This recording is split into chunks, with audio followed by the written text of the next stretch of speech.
MCC अभियान के हो, यसको तात्विक असर के छ र यसलाई किन खारेजी गर्ने भन्ने एउटा हामीले कार्यपत्र प्रस्तुत गरेका छौँ। त्यसको समग्र वस्तुहरू केलाउने गरी टिप्पणी सहित आफ्नो भनाइ राखिदिनु हुन लीलामणि पोखरेल अभियन्ता लीलामणि पोखरेल तथा नेता अभियन्ता लीलामणि पोखरेलज्यूलाई मैले हार्दिक अनुरोध गर्छु।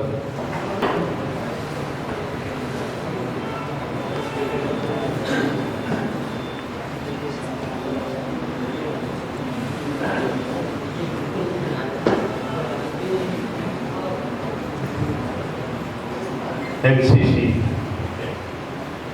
खारेजी अभियान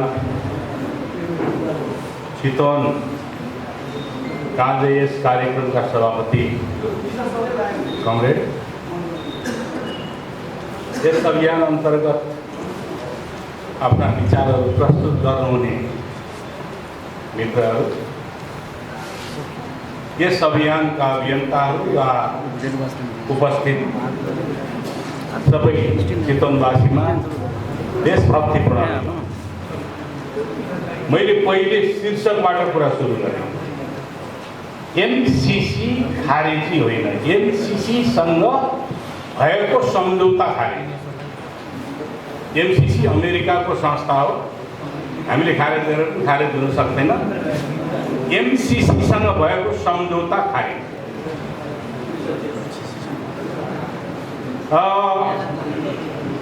यही ठाउँमा आजभन्दा 2 वर्ष अगाडि हिरण्यराजजी र म आइपुगेका थियौँ यही विषयमा। त्यति बेला एमसीसीसँग भएका सम्झौताका हरेक पाटा पक्षहरू अझै पटाक्ष भएको थिएन।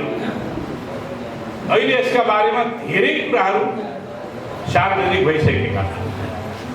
एमसीसी के हो, कसरी आयो, उद्देश्य के हो, हामी कसरी सम्झौता गरेका छौँ, यी सबै कुराहरूका बारेमा अहिले धेरै कुराहरू पटाक्ष भइसकेका छन्। त्यति बेला हामीले विचारहरू राख्दाखेरि बौद्धिक जगतमा पनि एउटा कन्फ्युजन थियो, भ्रम थियो। एमसीसी अमेरिकाले दिएको सहायता हो, यति ठुलो धनराशि $50 करोड अहिलेको भाउमा 58 अरब रुपियाँ। त्यस कारणले गर्दाखेरि यो त विद्युतको विकासका निम्ति, सडकको विस्तारका निम्ति आएको यति ठुलो धनराशि हामीले किन विरोध गर्ने भन्ने खालका बौद्धिक जगतमा पनि प्रश्नहरू उठ्ने गरेका थिए।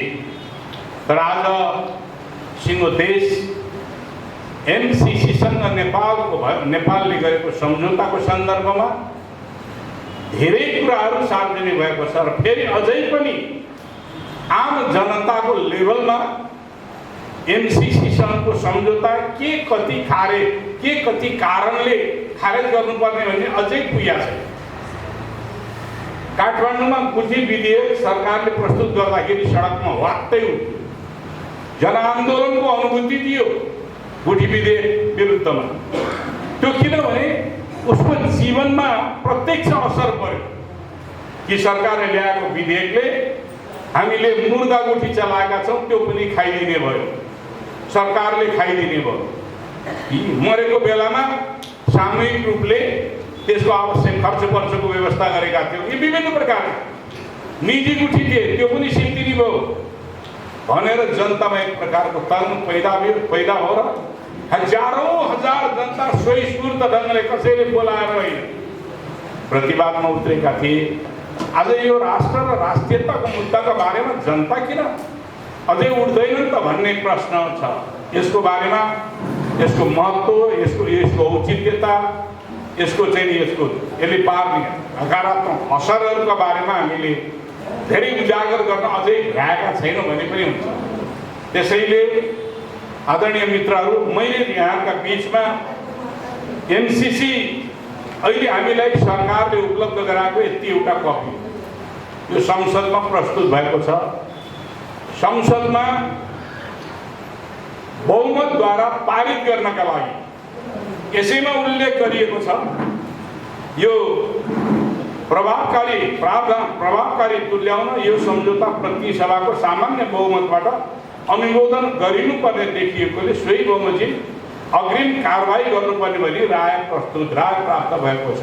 यो त्यसकारणले संसदमा प्रस्तुत भइसकेपछि यो लुकी छिपी चाहिँ हुँदैन, एउटा कुरा। दोस्रो, यो डाक्टर बाबुराम भट्टराईको पालामा भएको सम्झौता होइन। यी डाक्टर बाबुराम भट्टराई त्यति बेला प्रधानमन्त्री हुनुहुन्थेन। यो शेरबहादुर देवी, त्यसमा परराष्ट्र मन्त्री अर्थमन्त्री ज्ञानेन्द्र बहादुर कार्की हस्ताक्षरकारी उहाँ हुनुहुन्थ्यो, उहाँले गरेको सम्झौता हो। त्यस कारणले गर्दाखेरि यो हामी तथ्यमा ठ्याक्कै टेक्नुपर्छ। म यहाँका बिचमा अहिले धेरै राजनीतिक कुराहरू गर्दिनँ। मैले यसले पार्ने असर, यसको ओरिजन के हो, कस्तो हो भन्ने कुराहरूको बारेमा मैले करिब यहाँ मैले 12वटा आयाम छुट्याएको छु। यस सम्झौताका 12वटा आयाम। यो आयोजना फेरि यहाँ प्रश्न उठ्ने गरेका छौँ। हामीले गरेको सम्झौता, ट्रान्समिसन लाइन, रोड विस्तार, यो सबै हामी आफैले यो देशले आवश्यकता महसुस गरेर यसमा सहायता देऊ भनेका हौँ। अहिले हाम्रा सरकारका मान्छेहरूले, अहिलेका सरकार भन्दा नि अघिका सरकार अथवा नेपाली काङ्ग्रेसले यो के गर्थे भन्दाखेरि हामीले नै आवश्यकता महसुस गरेर यो आयोजना देऊ भनेर भनेका हौँ भनेर भन्ने गरेका छन्। यी तथ्यहरूका आधारबाट के हो त यथार्थ के हो भन्ने कुरामा चाहिँ म राख्न चाहन्छु। मित्रहरू, भूमण्डलीय राजनीतिमा आफ्नो वर्चस्व कायम गर्नका निम्ति अमेरिकाले अन्तर्राष्ट्रिय रूपमा सहायता नीतिलाई शिफ्ट गर्यो। कहिलेदेखि? सन् 2001 को ट्विन टावरको घटना पछाडि, न्युयोर्कको जुलिया भवनमा बिन लादेनले हानिसके पछाडि अमेरिकाले आफ्नो सुरक्षा नभएको महसुस गर्यो। त्यसपछि उनले आफ्नो सहायता रणनीति, लगानी रणनीतिमा शिफ्ट गर्यो, बदल्यो। त्यो बदलेर के गर्यो? त्यो पहिले पनि सहायता दिन्थ्यो। सहायता दिने 3 प्रकृतिका थिए, 3 प्रकृतिका। एउटा G2G, गभर्मेन्टको बिचको सम्झौता गरेर सहायताहरू अनि ऋण लगानी आदि चिज गर्दथ्यो। अर्को INGOहरू मार्फत गर्ने गरिन्थ्यो। विभिन्न प्रोग्रामहरू USAID आदि लगायतका उहरूबाट विभिन्न प्रोग्रामहरू, इम्पावरमेन्ट आदि इत्यादि गरिन्थ्यो। अर्को धार्मिक प्रवृत्तिका, चर्चहरू खोल्नका निम्ति, क्रिस्चियनाइजेसनका निम्ति भनेर धार्मिक सहायताहरू दिने गरेका थिए। 3 किसिमले नेपाल क्षेत्र, नेपालकै कुरा गरौँ, लगानी गर्ने गरेको थियो। अब 2001 पछाडि उनले आफ्नो सहायता र लगानी रणनीति शिफ्ट गरे। अब के गर्ने त भन्दाखेरि सबभन्दा पहिले अमेरिकाको सुरक्षा रणनीतिलाई मुख्य बनाउने। अमेरिकालाई हानि नोक्सानी हुन्छ कि हुँदैन, अमेरिकाको राष्ट्रिय सुरक्षामा के असर पर्दछ भन्ने कुरालाई पहिले एसिस्ट गर्ने, मूल्याङ्कन गर्ने अनि मात्रै बल्ल लगाउने। त्यस कारणले अमेरिकाको संयुक्त। अब यो चाहिँ यसको जन्म कसरी भएको थियो यो पनि हामीले बुझ्नुपर्छ। यो जन्म 2002 मा, सन् 2002 मा मेक्सिको मोन्टेरो भन्ने सहरमा एउटा अन्तर्राष्ट्रिय ब्याङ्कर्सहरूको सम्मेलन भयो। अन्तर्राष्ट्रिय ब्याङ्करहरूको सम्मेलनमा जर्ज डब्ल्यू बुश जुनियर, अमेरिकाको राष्ट्रपति, उनी पनि गए। त्यो गएको बेलामा त्यहाँ पहिलो पटक MCC भन्ने अवधारणा जर्ज डब्ल्यू बुशले राखे। मिलेनियम च्यालेन्ज कर्पोरेसन अर्थात् सहस्राब्दी चुनौती नियोग भनेर उनले त्यो अवधारणा राखे। त्यो अवधारणाबाट सहायता कसरी दिने त भन्दाखेरि संयुक्त राष्ट्र सङ्घले के निर्देशन दिएको थियो विकसित राष्ट्रहरूलाई भने तिम्रो बजेटको 0.7% गरिब राष्ट्रहरूको पूर्वाधार विकासमा लगानी गर्नुपर्दछ भनेर निर्देशन जारी गरेको थियो। त्यही निर्देशनको आधारमा पहिलो पटक जर्ज डब्ल्यू बुशले अमेरिकाको तर्फबाट 0.3% हामी यसबाट सुरु गर्छौँ सहायताको निम्ति भनेर उनले भने।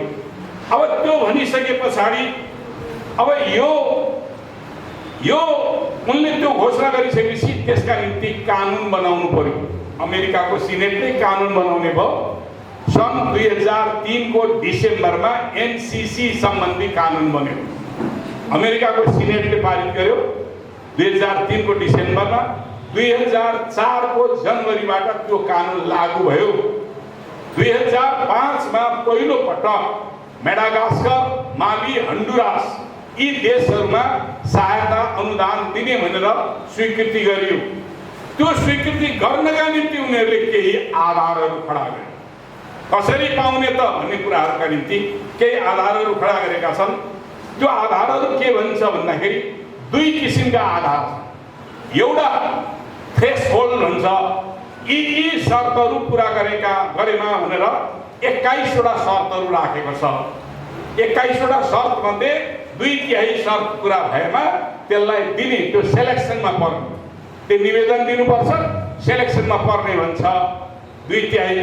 अर्को के गरेको छ भने यो थ्रेसहोल्डको बारेमा लेखिएकै छ। अर्को पनि सुरक्षा रणनीतिमा लेखिएको छ। उसले 4 किसिमका सहायताहरू, अनुदान सहायता गर्ने 4 किसिमका राष्ट्रलाई सहायता गर्ने उसले चाहिँ सो आफ्नो नीति बनायो। एउटा अमेरिका र अमेरिका सम्बद्ध राष्ट्र जस्तो नाटो, नर्थ एटलान्टिक ट्रिटी अर्गनाइजेसनका राष्ट्रहरू र अमेरिकाको गठबन्धनमा ग्लोबली भूमण्डलीकृत उसमा राजनीतिमा अमेरिकाको गठबन्धनमा रहेका राष्ट्रहरू जस्तो साउथ कोरिया टाइपका राष्ट्रहरू, यस्ता गठबन्धनमा भएका राष्ट्रहरूलाई अनुदान दिने, सहायता दिने एउटा क्राइटेरिया। दोस्रो, स्ट्रेटेजिक रणनैतिक रूपले महत्त्व भएका देशहरू।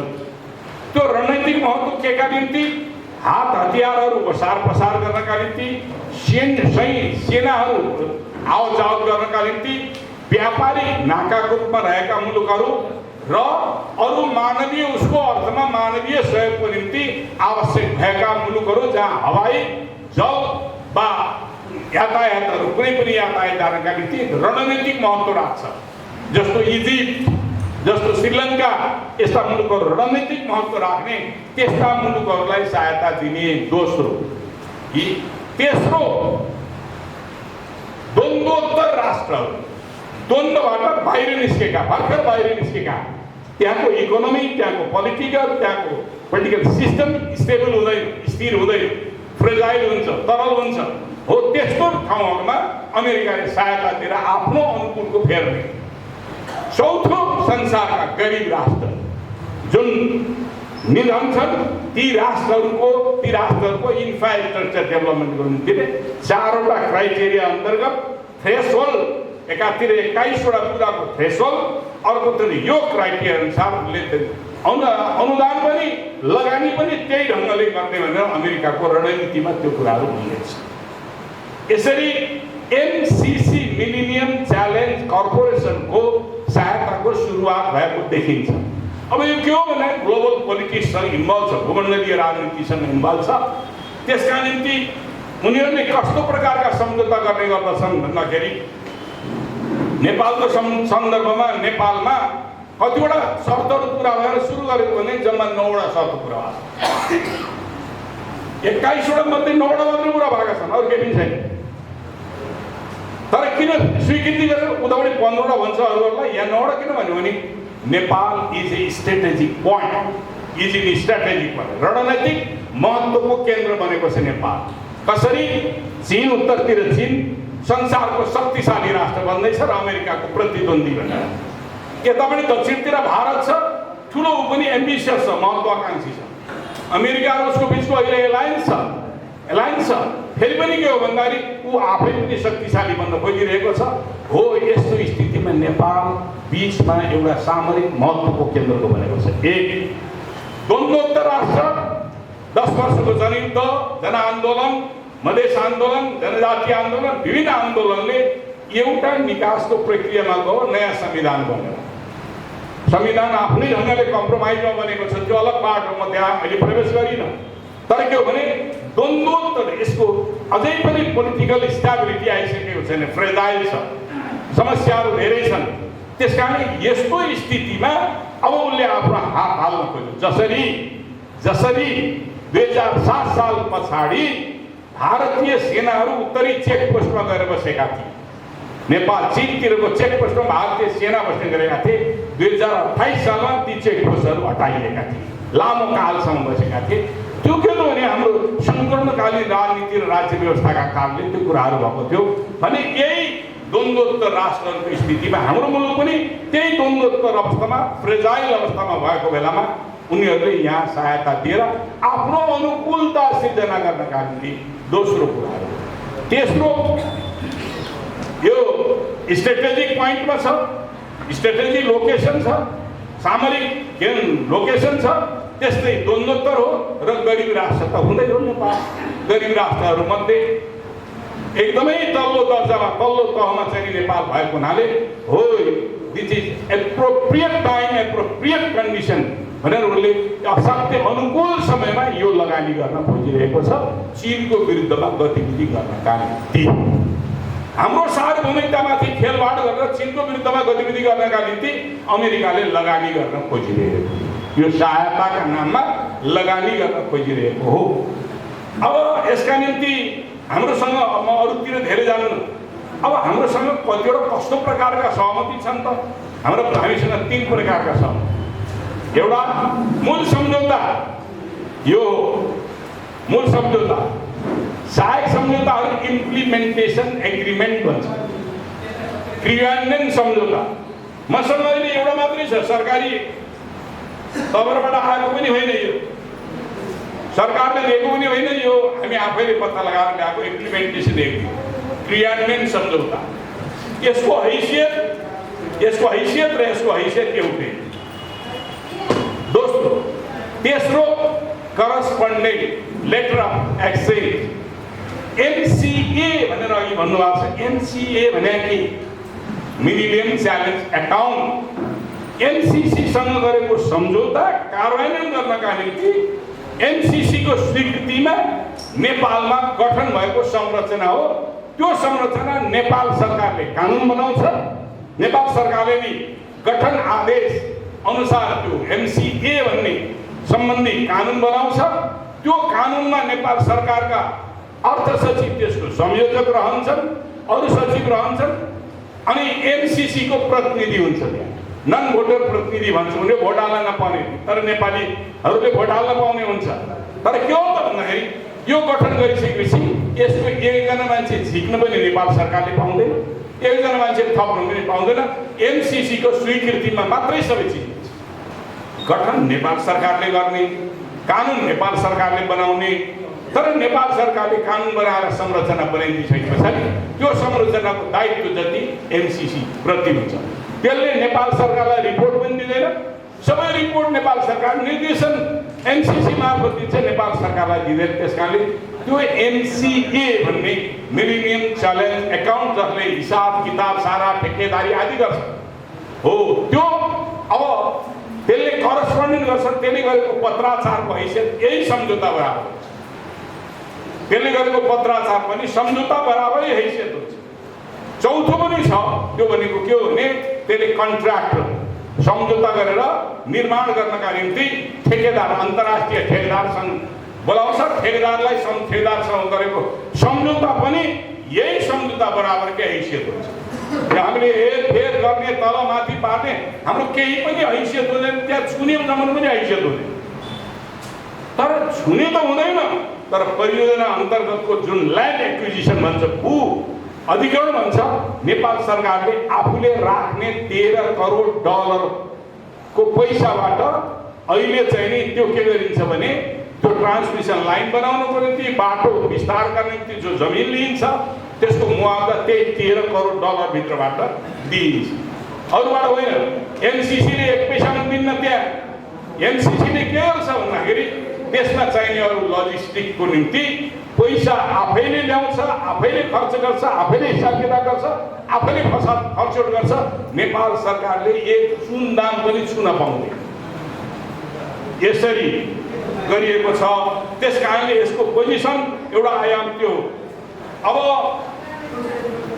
एनसीसी सम्झौताका अङ्गहरू एनसीसी र मिलेनियम मैले अङ्गहरूको दुईटा भने एउटा एनसीसी हो एउटा एनसी हो, परियोजना सञ्चालन सम्बन्धी ठेकेदार, यो कुराहरू गर्दछ। अर्को अघि मैले भनिसकेका छु, यो चाहिँ वास्तवमा यो अमेरिकी सरकार र एनसीसी लगायतका सन्धि सम्झौताको रणनीतिक आधार भनेको अघि थ्रेसहोल्ड भने, अर्को अनुदान पाउने वा लगानी गरिने देशहरूको 4वटा क्राइटेरिया मैले भनेको छु। अब नेपाल सरकार र एनसीसी बीचको सम्झौता सेप्टेम्बर 14, 2017 मा भयो। त्यति बेला ज्ञानेन्द्र बहादुर कार्की अर्थमन्त्री, नेपालको तर्फबाट अर्थमन्त्रीले सही गरेका छ, एनसीसीको तर्फबाट एउटा उपसचिव सरहको जोनाथन जी नासले सही गरेको छ। एउटा सामान्य कर्मचारीले सही गरेको सम्झौता र नेपाल सरकारको प्रतिनिधि प्रोटोकलै मिल्दैन। त्यसकारण यो प्रोटोकलै नमिलेको सम्झौता हामीले पालन गर्नुपर्ने दायित्व बनाउन खोजिएको छ। हामीले प्रोटोकल नमिलेको सम्झौता हामीलाई दायित्व बोध गराउन खोजिएको छ। अब अर्को यो चाहिँ पहिलो चरणमा $45 करोड हामीलाई यो सहायता अन्तर्गत लगानी गर्ने, दोस्रो चरणमा गएपछि 5 करोड थपेर $50 करोड अमेरिकाको लगानी गर्ने। त्यसपछि नेपाल सरकारको म्याचिङ फन्ड मैले अघि भने $13 करोड नेपालले आफ्नो म्याचिङ फन्डको रूपमा। अब यसमा आयोजना गरिने परियोजनाहरू के हुन् त? केका लागि दिइने त? केका लागि लगानी गर्ने हो त भन्दाखेरि 2 प्रकारका आयोजना छन्।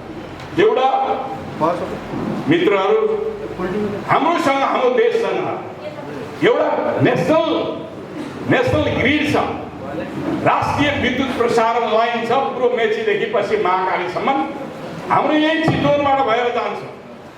त्यो भनेको 132 केभी किलोभोल्ट, त्यसलाई अहिले अपग्रेड गरेर 400 किलोभोल्टको बनाइदिन्छ अथवा बढी बिजुली सप्लाई हुन सक्ने। सानो थियो, साँघुरो थियो, त्यसलाई अलि फराकिलो बनाएर बढी बिजुली प्रवाह गर्न सक्ने बनाइदिन्छ। त्यो जसलाई हामीले नेसनल ग्रिड भन्छौँ। अब अमेरिकाले अनुदान दिने भनिएको सहायता कहाँबाट भन्दाखेरि लप्सेफेदी, काठमाडौँको उत्तरतिर रहेको लप्सेफेदीबाट त्यहाँ सब स्टेसन हुन्छ। लप्सेफेदीबाट नुवाकोटको रातामाटेबाट मुगलिङबाट एउटा हाँगा आउँछ र हेटौडासम्म पुग्छ। हेटौडाको औद्योगिक क्षेत्रमा पुग्छ एउटा हाँगा 400 केभीकै। मुगलिङबाट तनहुँ जान्छ, तनहुँबाट ऊ चाहिँ पाल्पाको नुवाकोट डाँडा उक्लिन्छ, नुवाकोट डाँडाबाट तल झर्छ बुटवलबाट बोर्डरदेखि गोरखपुरसम्म पुग्छ। गोरखपुरमा 1000 केभीको ट्रान्समिसन लाइन छ, त्यहाँ लगेर जोड्छ। अब यो बिचमा कहाँबाट आयो? के को लागि आयो? यही हो प्रश्न, गम्भीर प्रश्न। यसका 2वटा आयाम छन् मुख्य रूपले। यो के भने यो किन यसरी बिचमा यो 2 ल्याइयो त भन्दाखेरि नेपालको विद्युत बेच्नका निम्ति भने उत्पादित बिजुली भारत पठाउँ। हामी बिजुली बेचेर देश संसारमा कुनै देशभरि धनी हुन्छ। बिजुली भनेको कच्चा पदार्थ हो। बिजुली जुन देशले बढी उपभोग गरेको छ त्यो देश धनी लाग्छ। प्रति व्यक्ति जसले बिजुली बढी उपभोग गर्छ धनी हुन्छ। किन? बिजुली बत्ती बाल्ने मात्रै त होइन। बिजुली उपभोग भनेको इन्डस्ट्री, उद्योगहरू खोल्ने, उद्योग खोलेपछि उत्पादन हुन्छ, उत्पादन बेचेपछि धनी हुन्छ। यो प्रिन्सिपलै हो, सिद्धान्तै हो। बिजुली उपभोग जति बढ्छ त्यति देश धनी हुँदै जान्छ। त्यसकारण बिजुली बेचेर धनी भइँदैन, पहिलो कुरा बुझ्यो। अब यो ट्रान्समिसन लाइन किन भन्दाखेरि यहाँको बिजुली भारततिर पठाउनका निम्ति हामीलाई आफ्नै देशमा अहिले हाम्रो सरकारले, अहिलेसम्मको सरकारले तथ्याङ्क 86% जनताले बिजुली उपभोग गरेर पाएका छन् भन्नुहुन्छ। कर्णालीको जुम्लामा आजभन्दा 2 हप्ता अगाडि मात्रै नेसनल ग्रिड पिएको छ। राष्ट्रिय प्रसारण लाइनको बिजुली आजको दिनभन्दा 2 हप्ता अगाडि मात्रै। अनि त्यसपछि कर्णालीवासीहरू खुसी भएका छन्, अब हाम्रो बिजुली निमिले भएन, झ्याप्प जाने भएन हाम्रो बिजुली। अब कर्णाली राजधानी उहिलेको अहिले त्यति बेलाको राजधानी, त्यति बेलाको केन्द्र अहिले कर्णाली प्रदेशको महत्त्वपूर्ण थलो आज पुगेको छ भने 86% जनताले बिजुली केले बालिरहेका छन् भनेर सोलरबाट बालेका छन्। साना पेटी सेटबाट विद्युत निकालेर बालिरहेका छन्। बाढी आयो भने पेटिसेटले सबै सिद्ध्यान्त बगाइदिन्छ, लगिदिन्छ। पेरिनियल सप्लाई भन्छ कि निरन्तर सप्लाई हुने बिजुली नेपाली जनताले उपभोग गर्न पाएका छन्। लेस देन 60%, 60% भन्दा अझ कम जनताले गुणस्तर बिजुली। त्यो पनि के हो त भन्दाखेरि हामीले हाम्रै यहाँको मात्रै बिजुली होइन, भारतबाट हामीले चाहिँ बिजुली मगाउँछौँ। गर्मीको बेलामा हामीलाई अझै पनि आज यति बेला पनि बिजुलीको अभाव छ र त्यो पूर्ति गर्नका निम्ति भारतबाट बिजुली ल्याइन्छ। राति हाम्रो खपत हुँदैन, यहाँबाट बिजुली भारत पठाइन्छ। यसरी अब यो के अरे तामाकोसी आयो भने, हाइड्रो पावर आयो भने 456 मेगावाट आइसके पछाडि हामीलाई बिजुली सर्प्लस हुन्छ, रातिको बिजुली सबै पठाउनु पर्ने स्थिति आउँछ। तर हामीसँग त्यो कुराहरू गर्नका निम्ति त्यो व्यवस्थित योजनाहरू छैनन्। बल्ल बल्ल भारतसँग व्यापार गर्नका निम्ति एउटा ट्रान्समिसन लाइन 400 केबीको मुजफ्फरपुरदेखि भल्केवरसम्मको 400 केबीको ट्रान्समिसन लाइन बनिसकेको छ, 400 किलोभोल्टको। यो बीचमा किन ल्याइयो हो, यही हो सबभन्दा महत्त्वपूर्ण। किन ल्याइयो यसलाई एकचोटि पछाडि फर्किनुहोस्, 2031 सालमा फर्किनुहोस्। 2031 सालमा मुस्ताङबाट खम्बा विद्रोह भएको थियो। मुस्ताङमा खम्बाहरूले विद्रोह सुरु गरेका थिए। चिनियाहरूले भने तिब्बतलाई टुक्र्याउनका निम्ति त्यहाँ हतियारबन्द विद्रोहको तयारी भइरहेको छ। नेपाल सरकार, त्यति बेला राजा वीरेन्द्र थिए, नेपाल त्यति बेलाको सरकारलाई भने त्यसलाई नियन्त्रण गर्नु पर्यो, विश्राम गर्नु पर्यो। सरकारले यति बेला आनेकानी गर्यो। आनेकानी गरिसके पछाडि चिनियाहरूले भने हामी प्रवेश गर्छौँ, उनीहरूलाई विश्राम गर्छौँ, निशस्त्रीकरण गर्छौँ र फर्किन्छौँ भनिसकेपछि नेपाल आर्मीले नै उनीहरूलाई निशस्त्रीकरण गर्ने अभियान अन्तर्गत अपरेसन सुरु गर्यो। कति बाहिरिए, कति भागे, इन्डियातिर पसे र तिनीहरूको नेता वाङदी लामा भन्ने दार्चुलामा गएर मारिएको थियो। अहिले पनि त्यसका भग्नावशेषहरू बाँकी छन् र म तपाईँहरूलाई एउटा किताब खोजेर पढ्न अनुरोध गर्छु। त्यो किताब यहाँ त काठमाडौँ त नेपालमा त पाइँदैन। के अरे अर्फन्स अफ कोल्ड वार भन्ने छ। कोल्ड वार, शीत युद्धका टुक्राहरू। त्यो शीत युद्धका टुक्राहरू भन्ने लेख्ने व्यक्ति चाहिँ नि नेपालमा 1962-65 ताका नेपालमा CIA को प्रतिनिधि बनेर बसेका थिए र तिनैले त्यो अपरेसनको ट्रेनिङ पनि चलाएका छन्।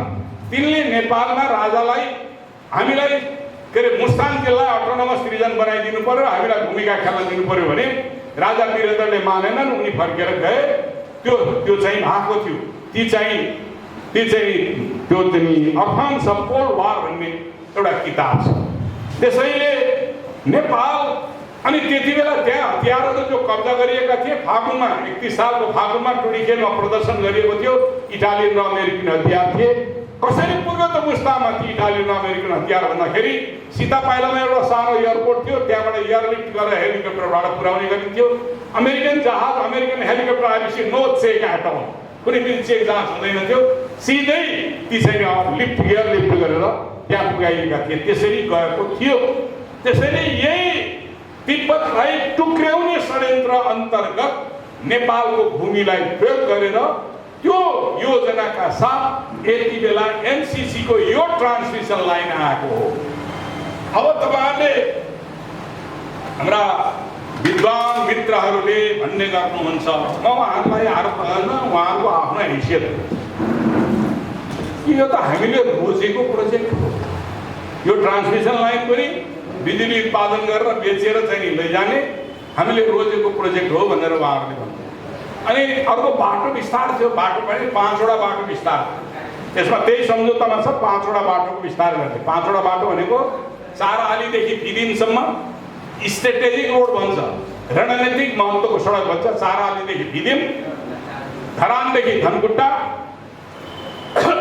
हेटोडादेखि के अरे कदमादेखि उदयपुर गाईघाट, कदमा भनेको सप्तरीको कदमादेखि गाईघाट, हेटोडादेखि भिलभेदी, अमिलियादेखि तुलसीपुर, यो 5 वटा बाटोलाई विस्तार गर्ने भनेर यो एग्रिमेन्टमा छ।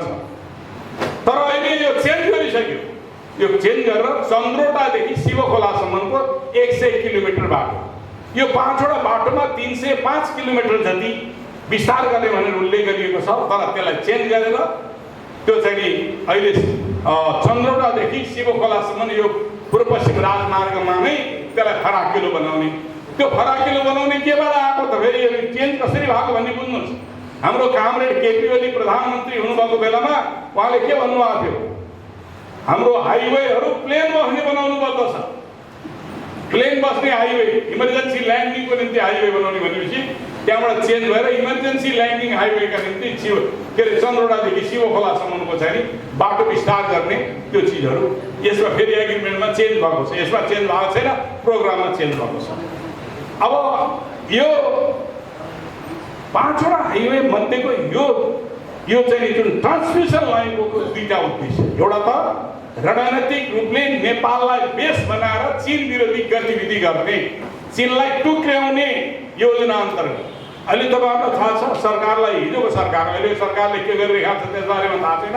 तिब्बतीयन शरणार्थीहरूलाई अमेरिकामा अरू युरोपियन मुलुकमा जानका निम्ति ट्राभल डकुमेन्ट दिनुपर्ने हुन्छ। उनीहरूको भिसा, उनीहरूको चाहिँ पासपोर्ट त छैन। ट्राभल डकुमेन्ट जुन देशमा बसेको छ त्यही देशमा ट्राभल डकुमेन्ट दिनुपर्ने हुन्छ। त्यो ट्राभल डकुमेन्टमा के लेखिन्छ भने नेसनालिटी, राष्ट्रियता के हो भनेर लेखिन्छ। राष्ट्रियता उनीहरूले तिब्बतीयन राष्ट्रियता हुन्छ लेखेका छन्। हामीले त तिब्बतीयन राष्ट्रियता हामीले स्वीकार गरेका छैनौँ, किनभने एक चीन नीति छ हाम्रो। चीन एउटै हो, चाहे त्यो तिब्बतको होस्, चाहे त्यो ताइवानको होस्, चाहे त्यो हङकङको होस्, एक चीन नीति हाम्रो पोलिसी हो। त्यो तिब्बतीयन नेसनालिटी भनेर लेख्नका निम्ति अमेरिकन एम्बेसीले दबाब दिएको छ। बारम्बार दबाब दिएर तिब्बतीयन चाहिँ गर, किनभने त्यो फ्री तिब्बतको नारालाई अमेरिकनहरूले नेपालबाट प्रोभोक गरिरहेका छन् र थुप्रै घटनाक्रमहरू त्यो चिजहरू भएका छन्। त्यसैले यसलाई बेस बनाए। अब यो बेस किन बनाउन खोजिएको? एकचोटि हेरौँ, सरल हेरौँ। चीनको वरिपरिका मुलुक, संसारमा अमेरिका र चीनको बीचको एउटा यस्तो द्वन्द्व भएको छ। सन् 2000मा एकचोटि पृष्ठभूमिमा सर्लक्क फर्क्यौँ त 1960मा जाउँ। 1960मा अब चीन समाजवादी, चीनमा जनवादी क्रान्ति सम्पन्न भइसके पछाडि विश्वको ध्रुव विभाजन भयो। समाजवादी ध्रुव, एकातिर सोभियत युनियन, अर्कोतिर चीन, पूर्वी युरोपका मुलुकहरू एउटा समाजवादी ध्रुव, अर्को नाटो लगायतका चाहिँ पुँजीवादी ध्रुव, अमेरिका, बेलायत लगायतका युरोपियन, जर्मन अनि फ्रान्स, इटाली यिनीहरूको चाहिँ पुँजीवादी ध्रुव हो। त्यो पुँजीवादी ध्रुव र समाजवादी ध्रुव केमा विभाजित भइरहेकोमा अमेरिकाले अब शक्ति सन्तुलनका निम्ति एसिया पेसिफिक स्ट्राटेजी भनेर अगाडि सारेको। एसिया पेसिफिक, एसिया र प्रशान्त क्षेत्रको रणनीतिक रूपमा आफूले अब वर्चस्व कसरी बनाउने भनेर एसियाका डेभलपिङ कन्ट्रीहरूलाई पनि हालेर कतिपय चाहिँ अलिकति विकसित हुँदै गइरहेका देशहरू पनि त्यसमा सम्मान थिए। त्यसमा आफ्नो लिडरसिप गर्नका निम्ति अमेरिकाले थालेको थियो। पछि 1967मा आएर फेरि के चीनको चाहिँ समाजवादी प्रक्रिया अगाडि बढ्यो। रुस र चीनको बीचमा सैद्धान्तिक विवाद हो। त्यति बेला चीनको प्रभाव बढ्दै गयो। इन्डोनेसिया, थाइल्यान्ड, बर्मा, यी के अरे फिलिपिन साथीमा बढ्दै गइसकेपछि अमेरिकाले आसियान भनेर यो क्षेत्रका मुलुकहरूको चाहिँ एउटा अर्गनाइजेसन, अमेरिकाको इनिसिएसनमा आसियान कन्ट्रीहरूको मुलुक यो बन्यो। त्यसको मूल मकसद के थियो भने समाजवादलाई नियन्त्रण गर्नु, त्यसलाई बढ्न नदिने, विस्तार गर्न नदिने अमेरिकाको यो इन्ट्रेस्ट थियो। त्यो भयो। त्यस पछाडि आएर सोभियत युनियनको विघटनको दिशामा गयो। चीनले आफ्नो खुल्ला नीति लाएर 1979मा पुगेपछि उसले आफ्नो जो बन्द पोलिसी थियो त्यसलाई खुल्ला गर्यो। 1979मा खुल्ला गर्यो। सन् 2000मा पुग्दा नपुग्दै चीन संसारको शक्तिशाली राष्ट्रमा देखिसके पछाडि अमेरिकाले अब मेरो निम्ति चुनौती भनेको चीन हो भन्ने निष्कर्ष निकालिसकेपछि 2000मा यो सेप्टेम्बरको 1 को घटना पछाडि उसले चाहिँ आफ्नो रणनीति सिफ्ट गरेको थियो। विश्व बजारमा आफ्नो वर्चस्व कायम गर्न, विश्व राजनीतिमा आफ्नो वर्चस्व कायम गर्नको निम्ति रणनीति सिफ्ट गरेको थियो। अब यो सिफ्ट गरिसके पछाडि यो ग्लोबल पावर कम्पिटिसनमा चीन सबभन्दा शक्तिशाली बन्दै आयो। आज टेक्नोलोजी, प्रविधि र चिनिया मोडेलको समाज, मैले त्यो चिनिया मोडेलको चिनियाहरूले भनेका छन् यो चिनिया वस्तुस्थितिमा आधारित समाजवादको हामी विकास गरिरहेका छौँ। त्यो बेलामा आज अघि हामीलाई थाहा छ यो कोभिड-19 को नियन्त्रण पछाडि सबभन्दा बढ्ता पर capita income annual growth rate भएको देश कुन हो भने चीन। 19% एनुअल ग्रोथ रेट बनायो। संसारलाई आफ्नो डोमिनेसनमा ल्याइदियो। औषधि उत्पादन गरेर संसारभरि वितरण गरिदियो। अमेरिकालाई समेत वितरण गरिदियो। अमेरिकाले चीनले पठाएको, जर्मनलाई पठाएको मास के अरे उसमा दक्षिण चीन सागरमा अमेरिकी सेनाले कब्जा गरेर जर्मनलाई पठाएको मास चाहिँ यो मुखमा लगाउने यो मास चाहिँ पठाएर अनि त्यसपछि एउटा पिसिआर आदि टेस्ट गर्ने चिजहरू उसले कब्जा गरेर अमेरिका लगिदियो। जर्मनहरूले भने यो ठुलो डकैती हो भनेर जर्मनहरूले भनेका थिए। यो त भयानक डकैती हो भनेर चाहिँ उनीहरूले भनेका थिए। आज त्यो स्थितिमा अमेरिकाको इकोनोमी डाउनफल भइरहेको स्थितिमा चीन इमर्ज भएको छ र प्रविधिको हिसाबले कृत्रिम सूर्य बनाइसकेको छ, कृत्रिम चन्द्रमा बनाइसकेको छ, चमत्कारिक विकास गरिरहेको, पर क्यापिटा इन्कम बढ्दै गइरहेको छ, राष्ट्रिय वृद्धि दर बढ्दै गइरहेको छ र चीनले घोषणा गरेको छ। यही 2021 को प्रारम्भमा नै चीनले के घोषणा गर्यो, अब हामीसँग गरिबीको रेखा भएको मान्छे कोही पनि छैन भनेर घोषणा गर्यो। गरिबीको रेखा मुनि भएको मान्छेहरू छैनन्। उनीहरूले 2020 सम्मको टार्गेट बनाएका थिए, त्यो टार्गेट फुलफिल गरिदिए। अनि उनीहरूले डिक्लेयर गरेछन् 2040 सम्ममा संसारको विकसित, धनी र शक्तिशाली राष्ट्र बनाउँछौँ चीन भनेर चीनले घोषणा गरिसकेपछि अमेरिकाको सातो पुत्लो उठेको छ। हो, त्यसैले अमेरिकाले चीनलाई कसरी विभाजन गर्न सकिन्छ भनेर प्रयत्न गर्यो। आजभन्दा 1 वर्ष 2 वर्ष अगाडि हङकङमा विद्रोह गरायो। हङकङको आन्दोलन तपाईँले देख्नुभएको, टेलिभिजनमा देखियो। हङकङमा चिनिया र पश्चिमाहरूले के अरे अमेरिकन र पश्चिमाहरूले त्यहाँ विद्रोह गरेर चीनको भूभागबाट त्यसलाई कसरी मुक्त गर्न सकिन्छ भन्ने प्रयत्न गरेको थियो। चीनले आफूले अकुपाई गर्छ। अब ताइवानमाथि कन्सन्ट्रेट भएको छ। ताइवानबाट चीन विरुद्धमा चाहिँ उ गर्ने, आक्रमण गर्ने योजना बनाउँदैछ। अहिले दक्षिण चीन सागरमा उसले आफ्ना सैनिक बेडाहरू फ्रान्सका, जर्मनका, इन्डियाका समेत सैनिक बेडाहरू केन्द्रित गरिरहेको छ। फिलिपिन्सका त्यहाँ केन्द्रित गरेर चीनलाई कमजोर पार्ने। अब एकचोटि हेर्नुहोस् चीनको वरिपरिका मुलुकहरू, अफगानिस्तान सम्भव भएन। अफगानिस्तानबाट पाकिस्तान पहिले अमेरिकाको लबीमा थियो, अहिले चीनसँगको निकटता छ। भारत आफै सुपर पावर बन्न खोज्दैछ, उसले अमेरिकन सेनालाई भारतमा टेक्न दिँदैन।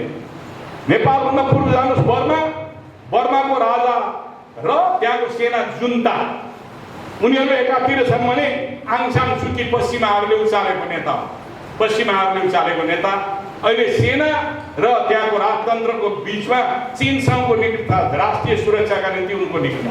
थाइल्यान्डमा जानुहोस्, आजभन्दा केही वर्ष अगाडि रेड टी सर्ट मुभमेन्ट चलाएको थियो राजतन्त्र र सेनाको विरुद्धमा लोकतान्त्रिकरणको नाममा। तर त्यहाँको सेना र त्यहाँको राजतन्त्र के छ त भन्दाखेरि चीनसँगको राष्ट्रिय सुरक्षाका निम्ति चीनसँग निकटता छ। लाओसमा जानुहोस्, लाओसमा चिनियाहरूको सबै लगानी चिनियाहरूको छ, सुनखानी समेतमा चिनियाहरू। भियतनामको स्वतन्त्रताको लडाइँमा माओको छोरा नै त्यही मारिएका थिए। भियतनामले चीनको विरुद्धमा अमेरिकी सेनालाई प्रवेश गर्न दिँदैन। त्यस पछाडि उत्तर कोरिया उसको दुष्ट राष्ट्र नै भयो, उसले भनेको दुष्ट राष्ट्र नै भयो। त्यस कारणले अमेरिकाले दुष्ट राष्ट्र भनेको छ। यो कतै पनिबाट प्रवेश गर्ने ठाउँ नपाएर सबभन्दा कमजोर कडी भनेको नेपाल, सबभन्दा कम गरिब, द्वन्द्वोत्तर र स्ट्रेटेजिक पोइन्टमा यही नेपालभित्रबाट प्रवेश गरेर तिब्बतलाई टुक्र्याउनका निम्ति हरेक प्रयत्नहरू गर्ने, तिब्बतलाई टुक्र्याउनको निम्ति एउटा प्रयत्न गर्नका निम्ति यो नेपाललाई रणनीतिक रूपले प्रयोग गर्नका निम्ति चीन अमेरिकनहरूले यो डिजाइन अगाडि सारेका छन्। दोस्रो महत्त्वपूर्ण पक्ष पनि नेपालमा युरेनियम खानी छ। युरेनियम खानी उत्खनन गर्दाखेरि अरबौँ खरबौँ आम्दानी हुन्छ। त्यसमा टार्गेट मुस्ताङ जिल्लामा युरेनियम खानी छ भन्ने कुराहरू मानिएको छ। त्यो उनीहरूले टार्गेट गरिरहेका छन्। युद्धको निम्ति प्रयोग गर्नका निम्ति, शक्ति ऊर्जाको निम्ति प्रयोग गर्नका निम्ति युरेनियममाथि उनीहरूको कन्सन्ट्रेट छ। त्यसैले यो सबै ग्लोबल पावरलाई गर्नका निम्ति अमेरिकनहरूको यो डिजाइन गरेको नेपाललाई यसरी प्रयोग गर्न खोजेको छ। यो एउटा भयो भने अब हाम्रो यति बेलाको आवश्यकता के, ट्रान्समिसन लाइन लप्से भेदीदेखि चाहिँ हेटौँडा अमेरिका इन्डियासम्म चाहिँ लैजाने हाम्रो ट्रान्समिसन लाइन बनाउनु यति बेला हाम्रो प्राथमिकता हो। हाम्रा त्यो क्षेत्रका विद्युत उत्पादन गर्नु पर्यो। अहिले सुरु गर्न थालियो भने पनि 10 वर्ष लाग्छ। त्यहाँ 10 वर्षसम्म देशलाई त्यसै गरिकन राख्न मिल्छ। अर्को हामीले प्लानिङ गरेको थियौँ, विद्युत सङ्कटकालको बेलामा प्लानिङ गरिएको थियो।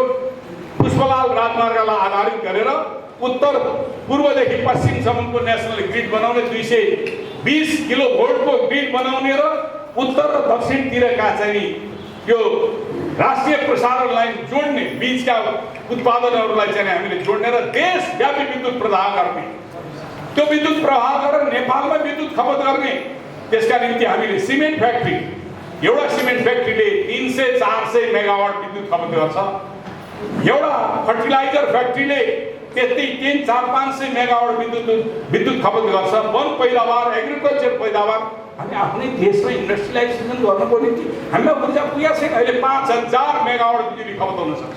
अहिले हामीले हरेक वर्ष तेल आयात गर्छौँ। तेल कति आयात गर्छौँ? 2.5 खरब, लगभग 2.5 खरब बराबरको तेल आयात गर्छौँ। हामीले ऊर्जा बिजुली हामीले आफैले पकाएर बिजुलीको भेहिकल हामीले यही चलाउन थाल्यो भने हाम्रो विदेशी मुद्रा बचत हुन्छ। 10% मात्रै कम गर्न सक्यो भने 22-23 अरब रुपियाँको बचत हुन्छ विदेशी मुद्रा बचत। त्यो दिशामा नगएर अनि तेल आयात गर्ने, तेलमा कमिसन खाने, नेपाली जनताले त्यसको मार हुनुपर्ने त्यो स्थिति पैदा भएर त्यसबाट सब्स्टिट्युट गर्नका निम्ति हामीले के गरेका थियौँ? तपाईँलाई एउटा तथ्याङ्क बताइदिन्छु। अन्त जान्नु होला, तपाईँलाई थाहा होला, 1 युनिट बिजुलीले मझौला खालको कार सार यिनीहरू जीप, साना जीपहरू 1 युनिट बिजुलीले 10 किलोमिटर गुड्छ। 1 युनिट बिजुलीको मूल्य 7.5 रुपियाँ। सुन्नुहोस् है, बडा मजाको तथ्याङ्क छ। 10 किलोमिटर गुड्नका निम्ति 7.5 रुपियाँको बिजुली खर्च हुन्छ। त्यही गाडी तेलले चलाउनलाई 10 किलोमिटर हिँड्नका निम्ति 111 रुपियाँ खर्च हुन्छ। 1 लिटर तेल खर्च हुन्छ। 1 लिटर तेल भनेको 111 रुपियाँ या 110 रुपियाँ छ। ल आफै भन्नुहोस् त। पेट्रोल 100, मैले डिजेलको कुरा गरिरहेको छु। ल भन्नुहोस् त, 111 रुपियाँ 10 किलोमिटरमा उड्छ। बिजुली प्रयोग गर्यो भने, हाम्रै ऊर्जा प्रयोग गर्यो भने के हुन्छ भने 7.5 रुपियाँमा उड्छ। तर हाम्रो शासकहरू के गर्छन्? तेल आयात गर्ने, बिजुली उत्पादन गरेर तेल के अरे बिजुली खपत गर्ने गाडी ल्याउँदैन। किन ल्याउँदैन भने कमिसन आउँदैन, त्यहाँबाट सिधा कमिसन आउँदैन। त्यस कारणले मोड अफ प्रोडक्सन, उत्पादन, ऊर्जा उत्पादन र ऊर्जा खपतको प्रणालीलाई चेन्ज गर्यो भने के हुन्छ भने हामी देशमा त्यसले त धेरै चिज, पर्यावरण सन्तुलन हुन्छ, धुवा आउँदैन, पर्यावरण आन्तरिक उत्पादन बढ्छ, आन्तरिक खपत गर्छ, जनताको क्रय शक्तिमा वृद्धि हुन्छ।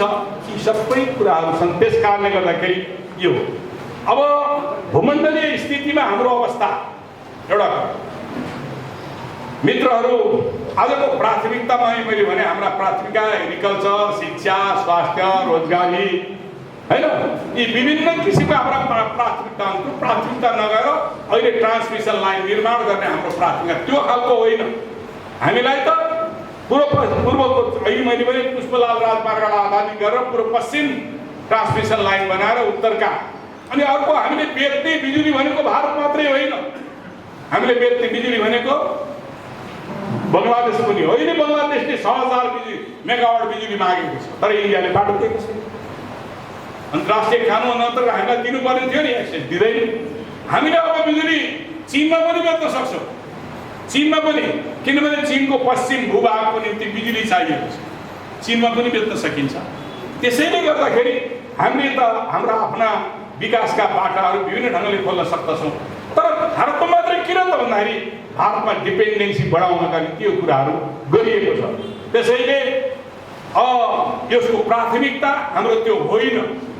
त्यसले हाम्रो सुरक्षा रणनीतिलाई ध्वस्त पारिदिन्छ। राष्ट्रिय सुरक्षा रणनीतिलाई ध्वस्त पार्छ भने हाम्रो सार्वभौमता समाप्त हुन्छ र हाम्रो देशलाई अर्को छिमेकीको विरुद्धमा प्रयोग गर्नका निम्ति यहाँ भूमि प्रयोग गरिन्छ। अब भूमि प्रयोग गर्ने सन्दर्भमा सेना आउँछ कि आउँदैन, यहाँ प्रश्न छ। सेना आउँछ कि आउँदैन भन्नु भन्दाखेरि यो प्रोजेक्टको सुरक्षाका निम्ति यहाँ सम्झौतामा छ, ल्यान्ड एक्विजिसन एन्ड सेक्युरिटी भन्ने छ, भू अधिग्रहण गर्ने र त्यसको सुरक्षा गर्ने।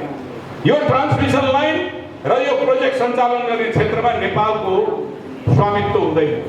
जुन बेलासम्म त्यो आयोजना रहन्छ त्यतिन्जेलसम्म एमसिसीको स्वामित्व हुन्छ। एमसिसीको सभरेन्टी, त्यहाँ नेपालको कानुन लाग्दैन, एमसिसीको कानुन लाग्छ। हाम्रो भूमिमा अमेरिकाको कानुन लाग्न थाल्यो भने हामी कति सार्वभौम भयो त? यस कारणले हामीले यो कुराहरूको बारेमा यो कुराहरू भन्दैनन्, उजागर गर्दैनन्। त्यस कारणले गर्दाखेरि यसको के हो त ग्राभिटी भन्ने कुराहरूका बारेमा मैले तपाईँहरूसँग यो कुराहरू राखेँ। अब एउटा कुराहरू तथ्यमा तपाईँहरूको साथ गर्दैछु। यो प्रोजेक्ट हामीले मागेको होइन।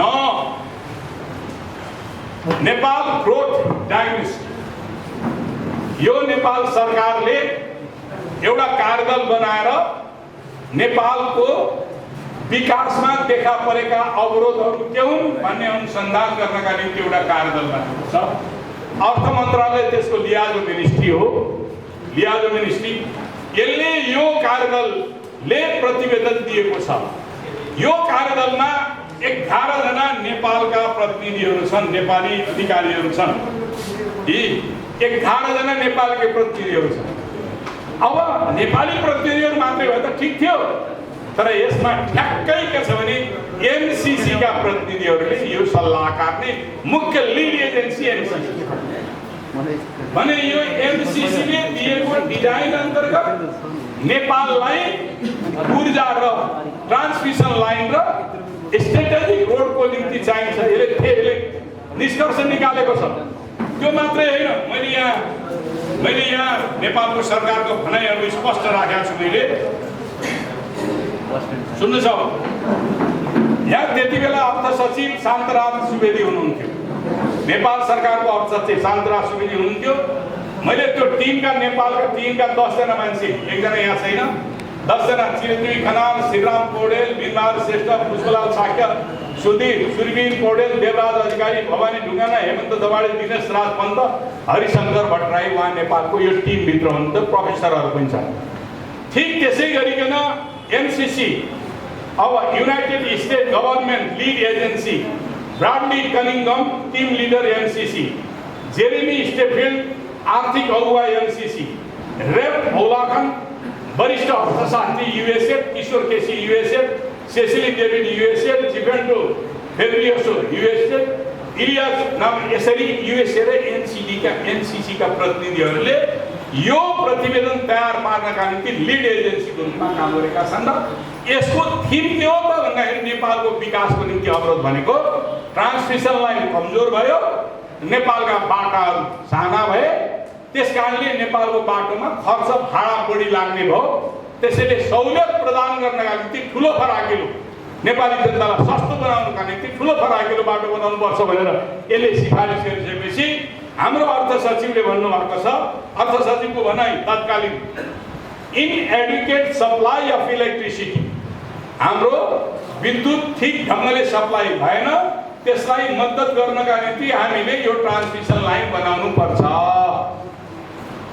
डिजाइनिङ द एमसीसी के अरे हाई कस्ट अफ ट्रान्सपोर्ट, यातायातको निम्ति बढी मूल्य तिर्नु भयो, कस्ट बढी लाग्यो, त्यसकारणले ठुलो बाटो चाहिन्छ भनेर निष्कर्ष निकाल्यो।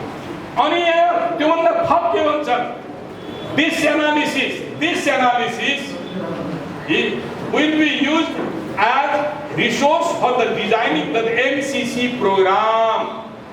MCC को प्रोग्रामलाई डिजाइन गर्नको निम्ति यो 2014 मा तयार भयो। MCC सँगको सम्झौता कहिले भयो? 2017 मा। 2017 मा MCC सँग सम्झौता। नेपाल सरकार र एमसीसी को सम्झौताको प्रक्रिया कहिले सुरु भएको, त्यसको वर्कआउट कहिले सुरु भएको? 2011 बाट। अब त्यसकारणले के भन्ने गरेका छन् भने 2011 झलनाथ खनाल प्रधानमन्त्री, त्यसकारण झलनाथ खनालले अगाडि बढाएको, बाबुराम भट्टराई प्रधानमन्त्री, बाबुरामले स्वीकृति दिएको, प्रचण्ड प्रधानमन्त्री, प्रचण्डले स्वीकृति गरेको, अनि अनन्त वर्षमान पूर्व अर्थमन्त्री वर्षमानले स्वीकृति गरेको, खेलराज रेग्मी प्रधानमन्त्री अथवा मन्त्री परिषदको त्यो उनीहरूले स्वीकृति गरेको भन्ने आरोप लागिरहेको। तर म के भन्छु, यो प्रक्रियामा ब्युरोक्रेटिक लेभलमा काम भएको छ, यिनीहरूले काम गरेका छन्। यही टिमले काम गरेको छ ब्युरोक्रेटिक लेभलमा, तर पोलिटिकल एग्रिमेन्ट भएको छैन। पोलिटिकल कहिले भयो त? जसले सही गर्यो त्यो हो रेस्पोन्सिबल, जसले सही गर्यो।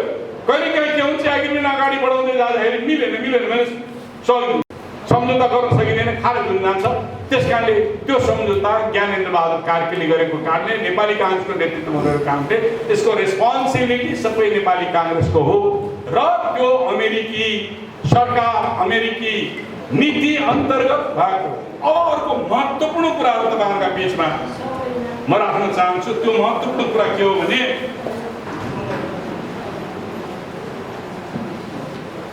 आइपिएस भने सुन्नु भएको छ, इन्डो पेसिफिक स्ट्राटेजी। यो इन्डो पेसिफिक स्ट्राटेजीको कन्सेप्ट, यसको यो पदावलीय कन्सेप्ट निकाल्नेको गुरप्रीत खुराना भन्ने भारतको जलसेनाको क्याप्टेन, उनी रिटायर्ड क्याप्टेन हुन्, डाक्टर गुरप्रीत खुराना। उनले 2008 मा इन्डो पेसिफिक स्ट्राटेजी भन्ने अवधारणा अगाडि बढाए, तर इन्डियाले लागू गरेन। अमेरिकाले 2017 मा ट्रम्प राष्ट्रपति भएपछि अमेरिकाले आफ्नो सुरक्षा रणनीतिको मुख्य दक्षिण पूर्वी एसिया इन्डो पेसिफिक रिजनमा यसलाई मुख्य रणनीतिको आधार बनायो र यसको यसलाई एलायन्स गरिदियो।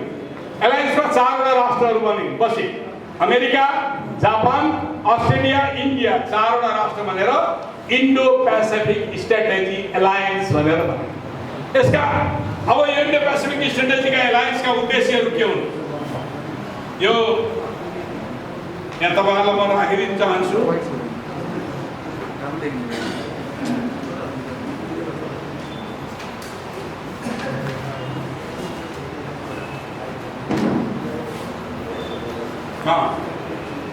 अब यो सन् 2013 मा चीनले BRI बनायो, बेल्ट एन्ड रोड इनिसिएटिभ। अर्थात् सुरुमा के भनिन्थ्यो, वान बेल्ट वान रोड भनेर त्यो अवधारणा ल्याइएको थियो।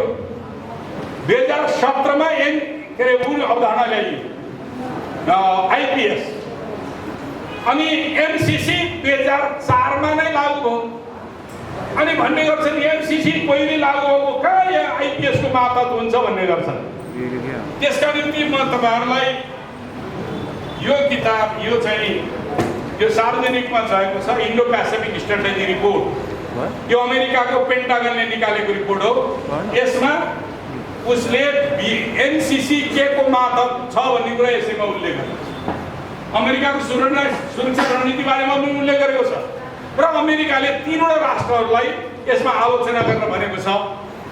रुस रिभाइटलाइज अथवा पुनर्स्थापित दुष्ट राष्ट्र रुसलाई, चीनलाई रिभिजनिस्ट संशोधन, हामीले भनेको विचारमा संशोधनवादी भने हैन, उले आफ्नो शक्तिलाई परिमार्जित गरेर संशोधनवादी मेरो दुश्मन हो भन्छ। उत्तर कोरियालाई दुष्ट राष्ट्र भनेर भनिन्छ। अब उसको टार्गेट नै के छ भने यी 3टा राष्ट्रका विरुद्धमा यसको प्रचारलाई रोक्नका निम्ति क्लियरली भनेको छ। अस्ति भर्खर 2 हप्ता अगाडि जापानमा एउटा मिटिङ भएको छ, क्वाड भन्ने संस्था, अमेरिकाले बनाएको क्वाड भन्ने संस्थामा उनीहरूले के भने चीनको प्रभावलाई रोक्नका निम्ति अब यो क्षेत्रका सबै राष्ट्रहरूले सैनिक शक्तिलाई मजबुत गर्नु पर्यो भनेर क्लियरली भनेको छ। त्यसकारणले यहाँ BRI को उद्देश्य र यो किन बनेको थियो त BRI र आइपिएस को उद्देश्य के छ भन्ने कुरा मैले यहाँहरुलाई भन्न चाहन्छु।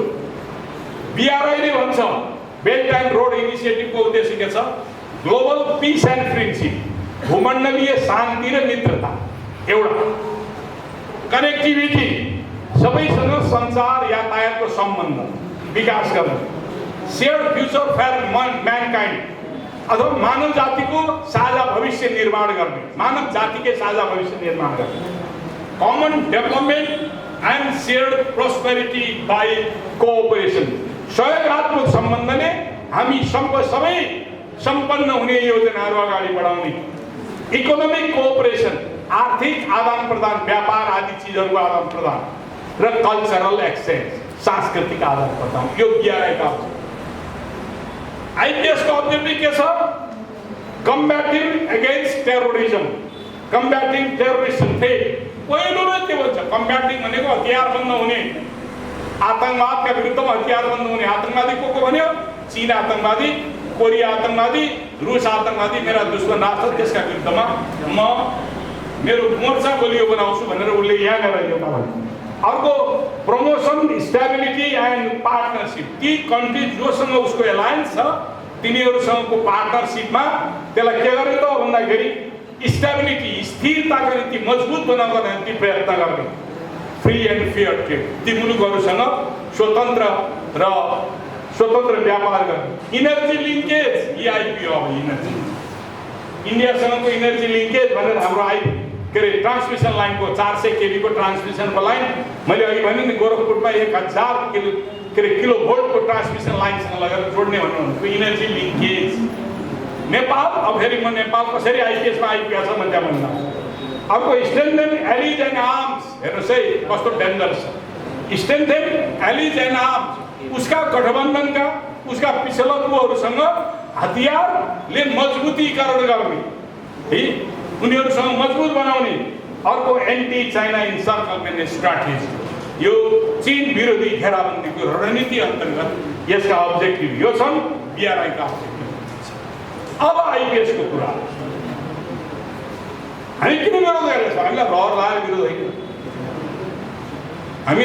हामी अमेरिकी जनता अमेरिकाको विरोध गरे होइन अमेरिकी साम्राज्यवादी सोचको कार्यप्रणालीको विरुद्ध विश्व साम्राज्यवादमा ऐक्यवादको विश्व जनतामाथि विश्वका राष्ट्रहरूमाथि ऐक्यवाद यो दक्षिण पूर्वी एसियाको सबभन्दा सोफिस्टिकेटेड छ नेपालका अधिकारी नेपालका प्रधानमन्त्री नेपालका मन्त्रीहरू त्यहाँ छिर्न पाउँदैन जान पाउँदैन नेपालको भूमिभित्र त्यहाँ छिर्न पाइँदैन तपाईँ आफै विचार गर्नुहोस् हामी कति सबरेन बनौला भने हो यो सोफा एग्रिमेन्ट भयो भने के होला अर्को हुन्छ एक्सा भन्ने एग्रिमेन्ट हुन्छ एक्सा एग्रिमेन्ट त्यो एक्सा एग्रिमेन्ट भनेको लजिस्टिकहरूको सामानहरू ओसार पसार गर्नका निम्ति सैनिक सामान लजिस्टिक सामान हात हतियार अनि आदि चिजहरू ओसार पसार गर्नका निम्ति त्यो एक्सा एग्रिमेन्ट हुने गरेको छ त्यसो भयो भने सैन्य सामग्री उसलाई चाहिने सबै चिजहरू त्यस मार्फत ल्याउँछ अर्को एसपीए भनेको स्टेट पार्टनरसिप एग्रिमेन्ट भन्ने हुन्छ त्यो स्टेट पार्टनरसिप एग्रिमेन्टको यही हो अघि मैले देखाएको तपाईँहरूलाई यहाँ एउटा चित्र देखाएँ यसको 36 पृष्ठमा त्यो भनेको नेपाली सेना र अमेरिकी सेनाहरूको यो अभ्यास हो उनीहरूको यहाँ धेरैचोटि डेलिगेसन आएर नेपाली सेनासँग सहकार्य गर्नका निम्ति प्रस्ताव अगाडि सारिसकेका छन् यो के हो भने स्टेट पार्टनरसिप एग्रिमेन्ट एसपीए रक्षा मन्त्री ईश्वर पोखरेलका सन्दर्भमा त्यो सार्वजनिक मसँग त्यो कटिङ पनि छ ईश्वर पोखरेल रक्षा मन्त्री भएको बेलामा स्टेट पार्टनरसिप एग्रिमेन्टको प्रस्ताव अहिले हामीले माग गर्यौँ यो डकुमेन्ट बनाउने बेलामा माग गर्दाखेरि रक्षा मन्त्रालयले परराष्ट्र भन्यो परराष्ट्रले रक्षा भन्यो हामीले हामीले पाउँदै पाएन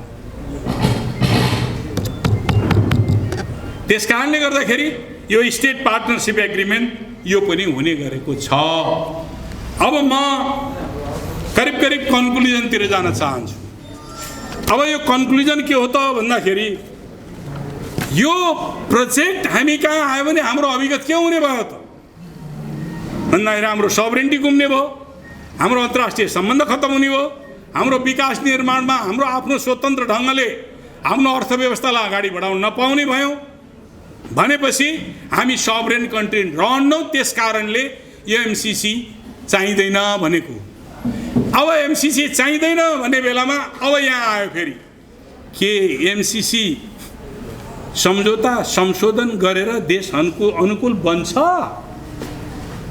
यो पनि चर्चा छ यो हाम्रो देशको हित अनुकूल बनाउन सकिन्छ कि सकिन्न उत्पत्ति नै विषालु छ भने विषलाई संशोधन गरेर अमृत बनाउन सकिन्छ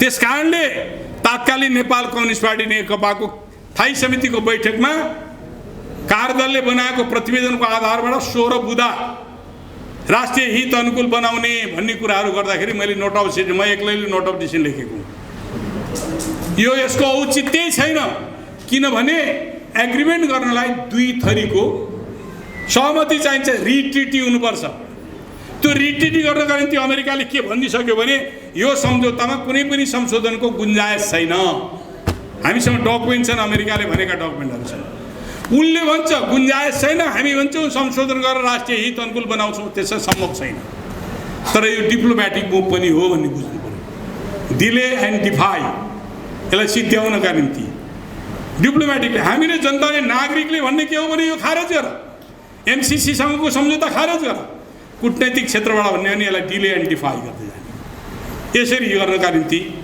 त्यो अहिले हामीले मन्जुर छैन त्यो कुरा हामी के भन्छौँ जनतालाई यो संशोधन गरेर संशोधन हुँदै हुँदैन देश अनुकूल परिवर्तन बन्नै सक्दैन अमेरिकाले स्वीकारै गर्दैन यो यसको जम्मै ओरिजिनै बेठिक छ भनिसके पछाडि यसलाई संशोधनको औचित्य छैन सङ्कल्प प्रस्ताव त्यही मुतको न्यानो हो, अरू केही पनि होइन। जनता ठगिन्छ, यसले जनतालाई भ्रम पर्छ। त्यस कारणले लेटर अफ एक्सचेन्ज यो पनि केही पनि होइन, केही गर्नेवाला छैन। अमेरिकाको ग्लोबल पोलिसी हो। भूमण्डलीय राजनीति नेपाललाई बेस बनाएर चीन विरुद्ध गतिविधि गर्नको निम्ति अखाडा बनाउन खोज्दैछ, अनि हामीले संशोधन गरिदिने भनेर गरिदिन्छ, उसले गर्दैन। त्यसैले वान एन्ड ओन्ली एउटा मात्रै प्रश्न के हो भने एमसिसीसँग भएको सम्झौता खारेज गर्ने, जनस्तरबाट उठाउने हाम्रो आवाज, हाम्रो अभियान, देशव्यापी रूपमा जनतालाई बुझाउने अभियान हो यो कि एमसिसी यस कारणले बेठेको, त्यस कारणले एमसिसीसँग गरिएको सम्झौता हाम्रो निम्ति स्वीकार्य छैन, त्यसैले यो एमसिसीसँग भएको सम्झौता खारेज गर भन्ने कुराहरू। अब अन्त्यमा म यहाँहरूसँग अलिअलि कन्फ्युजनवाला, यहाँहरूले पनि क्वेसन सोधिहाल्नुहुन्छ, मलाई थाहा छ। तपाईँहरूको अध्यक्षले त यसो भन्नुभएको छ नि, संशोधन गरेर पास गर्ने भन्नुभएको छ नि भनेर भन्नु होला। अहिले नेपालको सङ्क्रमणकालीन राजनीतिको पिभोटल केन्द्रमा रहेको पार्टी माओवादी केन्द्रै हो, अरू पार्टीहरू पनि नभएको होइन, भएको छ। तर माओवादी केन्द्र जनयुद्धदेखि अहिलेसम्म संविधान निर्माणसम्म आइपुग्दाखेरि देशको राजनीति र अन्तर्राष्ट्रिय शक्तिहरूको तारो बनिरहेको छ। यसलाई कसरी डिफङ गर्ने, कसरी विघटन गरिदिने षड्यन्त्रहरू भइरहेको बेलामा कूटनैतिक रूपले केही कुराहरू सरकारमा बस्दाखेरि कूटनैतिक मन्त्री, कोही मन्त्री बन्यो भने साम्राज्यवादी अमेरिका तिमीसँग हात मिलाउन आयो भनेर कोही भन्न मिल्छ? अमेरिकी त साम्राज्यवादै हो नि त। अनि मन्त्री जाला, हेलो साम्राज्यवादी अमेरिकाको मन्त्रीज्यू हात मिलाउनु, त्यो मिल्छ? मिल्दैन। त्यस कारणले कूटनैतिक क्षेत्रबाट गरिने र जनस्तरको क्षेत्रबाट गरिने, पार्टीबाट गरिने कुराहरूको भिन्नता हुन्छ। म एउटा पार्टीको कार्यकर्ताको हैसियतले म के भन्छु भने यो सम्झौता खारेज हुनुपर्छ। यसले राष्ट्रिय हित गर्दैन, देशलाई अमेरिकी साम्राज्यवादको दलाल बनाउने बाहेक, कठपुतली बनाउने बाहेक, अधीनस्थ बनाउने बाहेक अरू केही पनि हुन सक्दैन भन्ने यति कुरा राख्दै म यहाँहरूसँग बिदा हुन्छु। मैले अलि बढी समय लिदिएँ, त्यसको निम्ति क्षमा।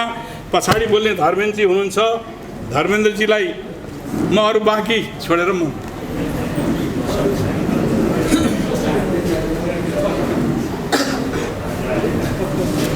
धन्यवाद लीलामणि पोखरेलज्यू। हामी शुद्ध एमसिसी विरोधी आन्दोलनमा छौँ। हामीले एमसिसी खारेज होस् भन्ने हेतुले चितवनमा यो अहिलेसम्म विभिन्न क्रियाकलापहरू गर्दै आएका हौँ र हाम्रो आन्दोलन अथवा हाम्रो विरोध त्यति बेलासम्म रहिरहनेछ जहिलेसम्म एमसिसी खारेज हुँदैन भन्ने हाम्रो मूल उद्देश्य हो। अब घडी हेरेर 15 मिनट फ्लोर ओपन गरिएको छ। साथीहरूले आदरणीय धर्मेन्द्र सरलाई अथवा लीलामणि सरलाई अथवा नारायण सरलाई अथवा राजेश्वरी सुवेदीलाई तपाईँहरूको कुनै आफ्नो चाहिँ टिप्पणीहरू छ भनेर प्रश्नहरू छ भने 15 मिनटलाई हामीले फ्लोर ओपन गर्छौँ। तपाईँहरूको टिप्पणी राखिदिनु हुन हार्दिक अनुरोध गर्दछौँ। समय 15 मिनट। भाट र भरौटे शासक भनेर एउटा लाइन छ। अब त्यही हामीले जति बोलेका छौँ, लेखेका कुरा भनेका कुरा ठिक छ, तर हामी किन त्यही बुद्धि बेचिएका भाट र भरौटे शासक भित्रै सङ्गठित भएर यो कसरी खारेज हुन्छ? नम्बर 1 प्रश्न। र नम्बर 2 प्रश्न, यो हामी जति पनि आन्दोलनका विषयहरू एउटा राष्ट्रियता र जनतन्त्रका विषयमा आउँछौँ, मौसमी हुन्छ विषयहरू, नागरिकताको विषय। अनि यो चाहिँ हाम्रो लीलामणि कमरेड जलस्रोत विज्ञ पनि हुनुहुन्छ सायद भन्ने मलाई लाग्छ। यो माथिल्लो कर्णाली र अरुण तेस्रो जस्ता राष्ट्रघाती, उहाँले अघि जलविद्युत खपतका कुरा गर्नुभयो। 300-400 मेगावाट एउटै उद्योगले खपत गर्छ, बेचेर हामी धनी हुँदैनौँ भने हामीले अरुण तेस्रोको आन्दोलन, नागरिकता आन्दोलन कहाँ पुर्यायौँ? एकमुष्ट र एकीकृत राष्ट्रवादी अथवा यो देशभक्ति पूर्ण आन्दोलनका विषयहरू किन उठाउँदैनौँ? एमसिसी पनि त्यसै भएर टुङ्गिन्छ कि यो चाहिँ एउटा गन्तव्यमा पुग्छ? धन्यवाद, नमस्कार भने मैले।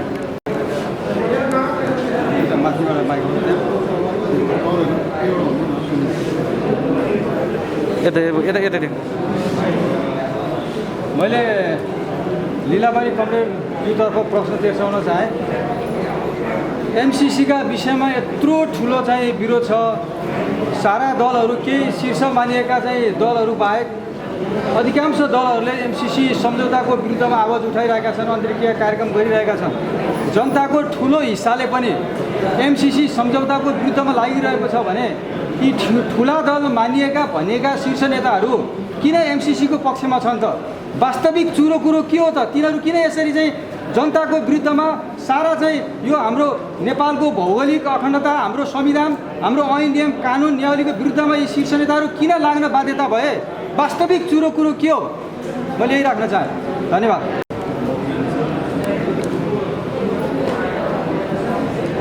मेरो प्रश्न कमरेड लीलामणि पोखरेलज्यूसँग छ।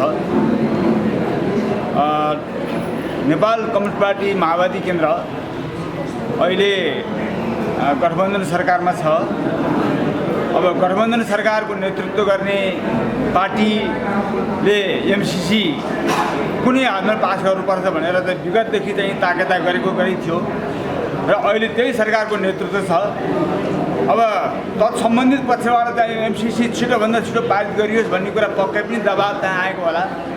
त्यो अवस्थामा सरकारमा सहभागी भएको नाताले होइन, सरकारको दिन एउटा प्रमुख एउटा हिस्सेदार भएको नाताले नेकपा माओवादी केन्द्रले चाहिँ यसको केन्द्रमा अथवा चाहिँ यसले चाहिँ के नीति बनाएको छ, पास गर्ने के नीति बनाएको छ पार्टीका रूपमा? म यो प्रश्न राख्न चाहन्छु कमरेड लीलामणि पोखरेल। प्रश्न छन्, दुईटा प्रश्नहरू करिब करिब। एउटा त मैले अक्षर बुझिनँ। तलबाट नाम वासुदेव वाग्ले, मोबाइल नम्बरसम्म दिनुभएको छ। हो, सन्नाको बगैँचाका कुरा पनि उठाउनु भएको छ। अक्षर राम्रोसँग बुझिनँ मैले त्यो। ल, त्यस कारणले यो त्यही अलि अक्षर नबुझ्या हुनाले मलाई समस्या पर्या हो कि अब मैले अलिक कमजोर छु कि यस्ता अक्षर बुझ्नमा। त्यसलाई पढिदिनु भएपछि बेस होला। अर्को एउटा नाम छैन, तर एउटा आएको छ, वर्तमान सरकार शक्ति सम्पन्न केही राष्ट्रको आशीर्वाद लिएर एमसिसी पार गर्ने ठेक्का लिएर सत्तासीन बनेको छ। यो कसले गर्नु होला? योले भने निष्कर्षै निकाल्नु भयो बा। यो ठेक्का लिएर नै सरकार बने हो त्यस्तो त मलाई लाग्दैन। अहिलेको सरकारमा हो प्रधानमन्त्री शेरबहादुर देउबा एमसिसीको पक्षपाती हो। अहिले कमन मिनिमम प्रोग्राम भनेर हिजो जारी भएको छ।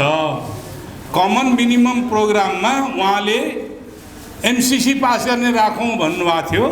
हामीले इन्कार गऱ्यौँ र त्यो कुरा आएन र यो अधिवेशनमा आउँदैन। त्यो मात्रै होइन, कूटनैतिक क्षेत्रबाट पनि दबाब नआएको होइन, दबाब आयो। अहिले हामीले हाम्रो प्रायोरिटी पनि होइन, यो अहिले हुन सक्दैन भनेर रोकिएको छ। अब भविष्यमा शक्ति सन्तुलन कसरी अगाडि बढ्छ, दबाब जनदबाब कसरी अगाडि बढ्छ, त्यसमा निर्भर गर्नेछ। कमजोर शक्ति भयो भने अर्कोले पेल्छ, जनताको शक्ति कमजोर भइदियो भने अर्कोले पेल्छ। र हामीले महाकाली सन्धिको विरोध गऱ्यौँ, पास भएर छोडेको छ होइन। टनकपुर सन्धिको विरोध गऱ्यौँ, पास भएर छोडेको छ। कोशी सम्झौताको विरोध गऱ्यौँ, अहिले पनि कायम छ। गण्डकी सम्झौताको विरोध गरेका छौँ, अहिले पनि कायम छ। यो चितवनमा त ट्रान्स भ्याली यी नदीलाई, यो गण्डकी नदीलाई अर्कोमा लैजान नपाउने एग्रिमेन्ट हो 16 सालको चाहिँ नि गण्डकी सम्झौताले। त्यस कारणले हाम्रो यो नारायण घाटको लिफ्ट इरिगेसन त्यस कारणले भएको। यहाँहरूलाई कति थाहा छ हिस्ट्री? नदीको बहावमा सुकाउन नपाउने भनेर, बाँध हाल्न नपाइने भनेर लिफ्ट इरिगेसन चाहिँ बनेको हो। त्यसैले गर्दाखेरि हाम्रो ताकतमा भर पर्छ।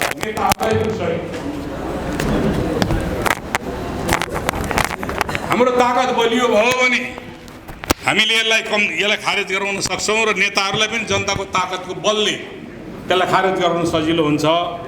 अब त्यसैले यो ठेक्का लिएको चाहिँ नि छ भन्ने निष्कर्ष ननिकाल्नु होला प्लिज। तपाईँहरूको आस्था राखेको पार्टी यदि सम्झौता गर्यो भने तपाईँको राजनीतिक हैसियत के हुन्छ, विद्रोह गर्न सक्नुहुन्छ। मैले भनिहालेँ, अहिले हामी यसको विरुद्धमा छौँ। हामी पार्टीबाटै पनि त्यो कुरालाई निर्णय गरेर लैजाने प्रयत्नमा हुनेछौँ र औपचारिक रूपले। त्यस कारणले यो पार्टी सरकारमा भइसकेपछि एउटा कूटनैतिक चाहिँ सम्बन्ध पनि हुन्छ। त्यस अघि नै मैले भने डिले एन्ड डिफ्युज गर्ने कुरा पनि हुन सक्दछ। यो यहाँ उठेका प्रश्नहरू पनि करिब करिब त्यस्तै छन्। अब एमसिसी के हुन्छ, अहिले आउँदैन, म यति मात्रै भन्न सक्छु, अहिले आउँदैन। अझ सकेसम्म हामी यो चुनाव आगामी चुनावसम्म पनि आउन नदिने पक्षमा छौँ। कतिपट्टिबाट पार्लियामेन्टमा दर्ता भएको छ, के गरी रोकिया होला त? महरा त्यसैको शिकार बने, के गरी रोकिया होला त? कसले रोक्या हो त? कृष्णबहादुर महरा सभामुख हुनुहुन्थ्यो, त्यसको शिकार बन्नु हो केपी ओलीका कारणले। उहाँलाई तथाकथित यौन काण्ड लगाएपछि जनताको स्तरबाट गिराउने प्रयत्न हो। मुख्य कुरा एमसिसी दर्ता एमसिसी हाउसमा नलगाएको कारण हो। अहिले अग्नि सापकोटालाई पनि केपी ओलीले सार्वजनिक बोले, अग्नि सापकोटाले त्यहाँ दर्ता भएको एमसिसीको सम्झौतालाई हाउसमा लगेनन्। कसले रोक्या होला त? त्यो हामीले रोक्या, हाम्रो पार्टीले रोक्यो। यसरी बुझिदिनु पऱ्यो। अब त्यो यसमा प्रायः ती कुराहरू क्वेसनहरू त्यो छन्। माओवादी केन्द्र सरकार कुनै हात पर पास गर्नुपर्छ भन्ने छ। सरकारमा सहभागी भएको नाताले के गर्छ भन्ने कुरा मैले करिब तपाईँहरूका सबै क्वेसनहरूको सार यसमा छ। अब यो माथिल्लो कर्णाली अरुण तेस्रोको सन्दर्भमा धेरै पुरानो विवाद हो। अरुण चाहिन्छ, अरुण चाहिँदैन भन्ने मान्छे मै हुँ। अरुण चाहिन्छ तर अरुण चाहिँदैन, बडा कन्ट्राडिक्टरी थियो। अरुण चाहिन्छ किनभने त्यो प्रोजेक्ट हामीलाई चाहिएको छ। अरुण चाहिँदैन त्यति बेलाको कुरो हो। अरुण चाहिँदैन किन भनेका थियो भने वर्ल्ड ब्याङ्कले लोन दिने भइसकेपछि उसले 5-6वटा कुराहरू यस्ता प्रतिबन्ध लगाएको थियो। 10 मेगावाटभन्दा माथिका आयोजनाहरू सञ्चालन गर्नु पर्यो भने वर्ल्ड ब्याङ्कको स्वीकृति लिनुपर्ने। हायर एन्ड फायर, कर्मचारीको हायर एन्ड फायर वर्ल्ड ब्याङ्कले गर्ने। ट्यारिफ पोलिसी, त्यसको कर निर्धारण वर्ल्ड ब्याङ्कले गर्ने।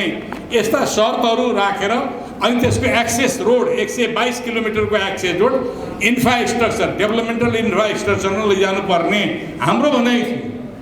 प्रोजेक्टको कस्टमा जोड्दाखेरि 122 किलोमिटरको थप कस्ट जोड्यो भने अरू महँगो हुन्छ। त्यस कारणले नेपाली जनताले बोझ पर्छ हामीले भनेका थियौँ।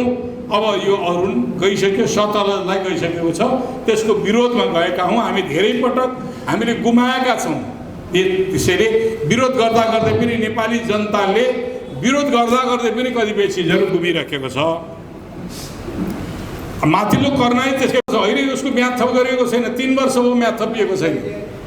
3 वर्ष भयो म्याद थप गर्नु पनि म्याद थपिएको छैन। हामीले नथप्नु कुनै किन फाइनेन्सियल क्लोजर गर्न सकेन। त्यस कारणले यही न्युमा 80 मेगावाट र 900 मेगावाट, अहिले 900 मेगावाटको हो तर त्यसको पोटेन्सियलिटी हाई ड्याम बनाउँदाखेरि 4180 मेगावाट एकदमै संसारको जेम अफ द क्राउन भनिन्छ। श्रीपेज माथिको पनि मुकुट भनेर चाहिँ भनिएको आयोजना भएको कारणले यो सस्तो पनि हो, सुन्दर पनि हो, सबै नेचुरली पनि फाइदाजनक छ नेपालको निम्ति। त्यसैले बरु हामीले यसको डेभलपमेन्ट गर्ने, नेपालका जलस्रोतहरूको उपयोग गर्ने, विस्तृत आधार तयार पारेर विस्तृत योजनाहरू तयार पारेर जानुपर्दछ। अहिले विदेशीलाई सस्तोमा दिने आदि चिजहरू गर्नु हुँदैन भन्ने कुराहरू हामीले भनिरहेका छौँ। हामीले एउटा पोलिसी पनि अगाडि जारी गरेका थियौँ। हामीले हाम्रो जलस्रोत ऊर्जा विभाग थियो हाम्रो पार्टीको तर्फबाट, म त्यसको ऊर्जा विभागको प्रमुखैको हैसियतले धेरै कुराहरू हामीले गरेका छौँ, धेरै चिजहरू हामीले गरेका छौँ त्यो कुराहरू। तर त्यो कुराहरू कार्यान्वयन भइदिएको भए सायद धेरै अगाडि बढ्ने थियो। जनताको, नेपालको पानी जनताको लगानी भन्ने हामीले अगाडि सारेको नारा हो। नेपालको पानी जनताको लगानी, जनताको पार्टिसिपेसन, सहभागितामा जलस्रोतहरूको उपयोग गर्नुपर्दछ। त्यो जलस्रोत कसका निम्ति भने नेपाली जनताले उपभोग गर्ने खालको अहिले विस्तृत योजनाका साथ जानुपर्छ भन्ने मान्यता थियो। नागरिकता समस्या अल्झिएर बसेको छ। संसदको राज्य व्यवस्था तथा सुशासन समितिले त्यो नागरिकताका सम्बन्धमा खास गरिकन विवाद देखा परेको कहाँनिर थियो त भन्दाखेरि भारतीय चेलीहरू आउने बित्तिकै एउटा हातमा नागरिकता अर्को हातमा सिन्दुर, यो हुँदैन। भारतले नेपालबाट लगेका चेलीहरूको निम्ति 7 वर्षसम्म नागरिकता दिँदैन। 7 वर्ष पछाडि मात्रै एप्लिकेसन दिन पाउँछ। 23 रेसिप्रोकल ओपन बोर्डर छ। हामीले बोर्डरलाई रेगुलेसन गरौँ। सीमा पार गर्नका निम्ति यो खुल्ला सीमाको सिस्टम संसारभरि कहीँ छैन, त्यसलाई रेगुलेसन गरौँ हामीले त्यो भनेका थियौँ। अर्को रेसिप्रोकल, ल ठिक छ, न्यूनतम पनि त्यो हाम्रो सांस्कृतिक सम्बन्ध छ भने रेसिप्रोकेट गर्ने। इन्डियाले 7 वर्ष भने हामीले पनि 7 वर्ष। अहिले राज्य व्यवस्था समितिले त्यही नीति बनाइदिएको थियो। केपी ओलीले त्यसलाई भत्काइदिएर के गरे, अध्यादेश जारी गरेर चाहिँ नि नागरिकता सम्बन्धी अध्यादेश जारी गरेका थिए। अहिले अध्यादेश खारेज भइसकेको छ। त्यसैले अहिले त्यो पारित भएर त्यो राज्य व्यवस्था समितिले त्यसको निकास दिएर संसदमा प्रस्तुत गरेको टेबल गरिसकेको छ, तर त्यो कार्यान्वयन हुन सकिरहेको छैन, पारित हुन सकिरहेको छैन। यति कुरा गरिकन म यहाँहरूसँग बिदा हुन्छु। हस्, प्रश्न सोध्ने सबै साथीहरूलाई धन्यवाद। यहाँहरू राष्ट्र राष्ट्रियता नेपाली जनताको हितको पक्षमा